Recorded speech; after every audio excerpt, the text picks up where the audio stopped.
détail qu'on se dit qu'on est en Grande-Bretagne. Shakespeare, Nigel Sussman n'aime pas seulement les poubelles aux imprimés fleuris, mais aussi les bustes de Shakespeare et surtout les gadgets. Vous aimez?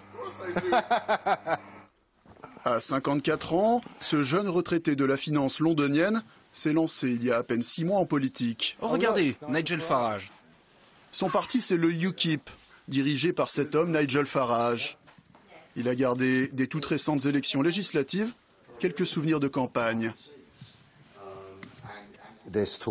Ici, il est question de donner un grand coup de balai dans la classe politique britannique. Là, vous pouvez reconnaître Nigel Farage. Calais, bien sûr, est une question essentielle, avec ces réfugiés en France qui tentent de rejoindre notre pays.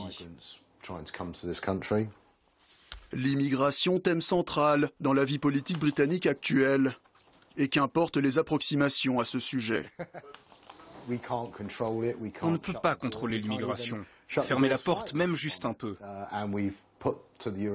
Au Parlement européen, on a dit que cette politique était une idiotie.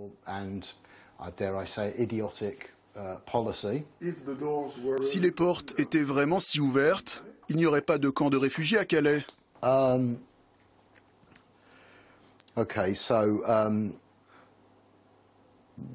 Oui, vous avez raison.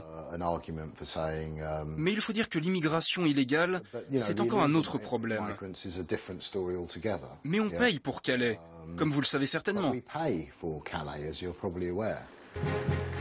Le UKIP est certes très à droite sur l'échiquier politique britannique, europhobe et considéré par beaucoup comme populiste, mais ses positions radicales influencent le débat. Avant-hier, dans le Times, la ministre de l'Intérieur, Theresa May, a déclaré que les migrants qui tentent de gagner l'Europe devraient être renvoyés chez eux.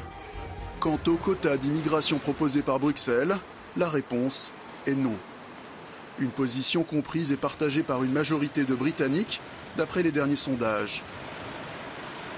On est une île. On existait avant l'Union européenne. On survivra après. On s'occupe trop des problèmes des autres. Charité bien ordonnée commence par soi-même. Nous avons une responsabilité sur cette question. Mais on ne peut pas s'occuper de tout le monde. Quand on voit des personnes venir d'Afrique sur des bateaux en détresse, le problème c'est que l'Europe ne peut pas accueillir toute l'Afrique. Face à la tentation du repli sur soi et de l'insularisme, les opposants tentent à leur tour de donner de la voix, non sans un certain succès. Ça, c'est le jour où 15 000 personnes ont manifesté lors de la journée contre le racisme à Londres. Jamais depuis 20 ans, pareil rassemblement n'avait connu ici autant d'affluence. Peut-être parce que, selon ce militant des droits de l'homme, les migrants servent de bouc émissaire en Grande-Bretagne. On nous dit que l'austérité est nécessaire. Les responsables, ce sont nos dirigeants qui nous ont emmenés dans cette crise économique. Ils ont fait diversion en accusant des populations en situation de faiblesse, absolument pas responsables de cette crise. Les migrants en font partie.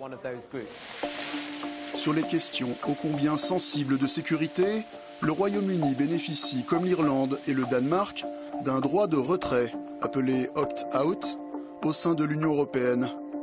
En clair, un joker. Le gouvernement britannique n'est pas obligé d'adopter une législation dans ce domaine. Mais il peut le faire s'il le souhaite. C'est une sorte d'arrangement à la carte dont bénéficie le Royaume-Uni.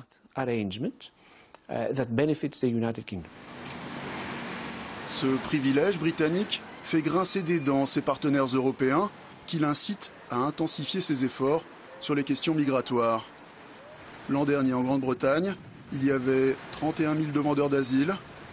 En France, on en comptait le double. Et en Allemagne, 7 fois plus. Alors, première question Internet. Quelles sont les conséquences